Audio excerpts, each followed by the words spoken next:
Hello, guys and gals, and this is part 13, the final part of our reading of Strange Monsters and Great Searches by George Laycock. And for the last time, we will look at the copyright information.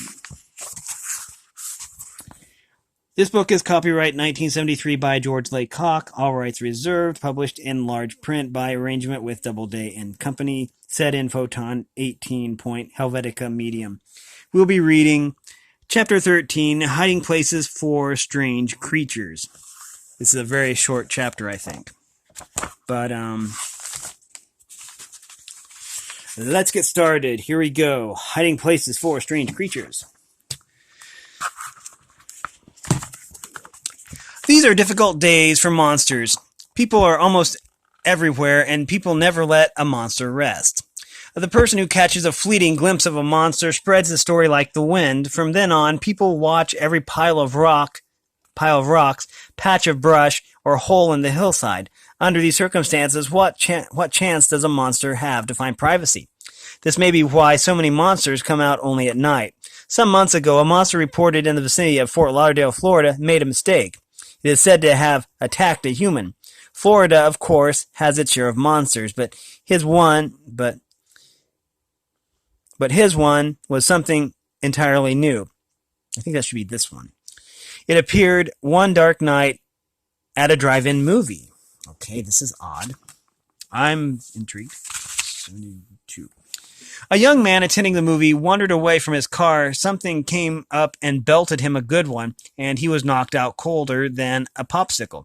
When he recovered, he found himself staring at the fur-covered face of a giant creature unlike anything he had ever seen before. Said the victim, rubbing his jaw, "I know that what I saw was no human." The story might have died there, except that other people began reporting the monster also. 4 students saw it out in the Everglades in broad daylight. They reported that it had a strong body odor. Others had observed the same suffocating odor from the animal, and it became known as the skunk ape. That sounds familiar. The skunk ape sometimes visits trailer courts where it feeds from garbage cans. Most who see it describe it as a bigger than a man, heavy-bodied, and covered with brownish fur splotches with gray. Sometimes it brings along a baby skunk ape. Big hunts have been organized to run this monster to earth. So far, the people around Fort Lauderdale have failed to corner the skunk ape. People often find it difficult to believe that a creature not known to man really lives. We have a tendency to think that unless one of us has seen it, photographed it, or collected it, there is no chance that it could be out there at all. But it is, to people with open minds, and the secrets of science are revealed. Such searches continue, and perhaps they always will. The wild world is rich in mysterious, unsolved puzzles. Around the next rock, over the next mountain peak, may lie an answer to a legend that would not die. Who can say for certain that we have answered all the questions and that there are no mysterious creatures to find and identify? Anyone who hopes to see a monster must beware of substitutes. There are among us people who practice monster fakery. This shameless activity takes many forms. Some years ago, in the hills of southern Ohio, there was a report of a giant snake loose in the hills. It was said to eat sheep and dogs and be a threat to even larger animals, people included. Then, when the whole thing seemed to be quieting down, one practical joker brought it to life again. One of his friends owned an 8-foot-long boa constrictor. The snake died, and the body was acquired by the monster faker. He put it in the trunk of his car and headed for the hills.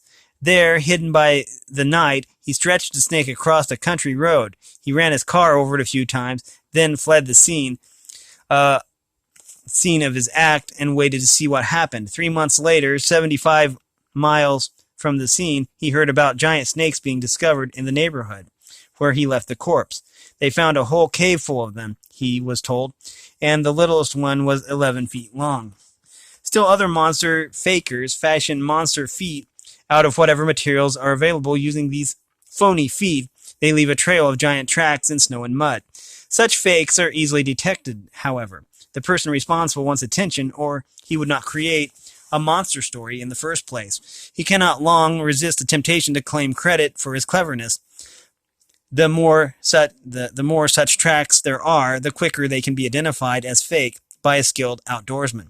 One joker only bothered to make a right foot with it.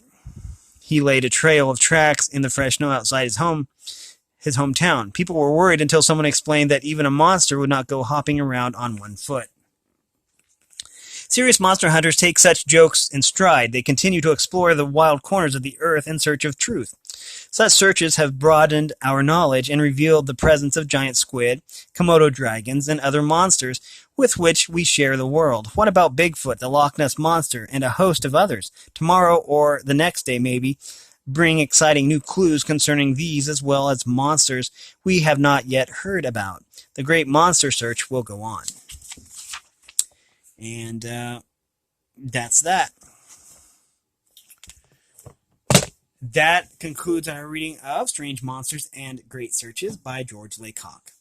If you like this content, make sure you like and subscribe and ring the bell so you know when I upload. And if you want to support me in any way, all that information will be in the description below. As always, thanks for watching, everyone, and have a great day.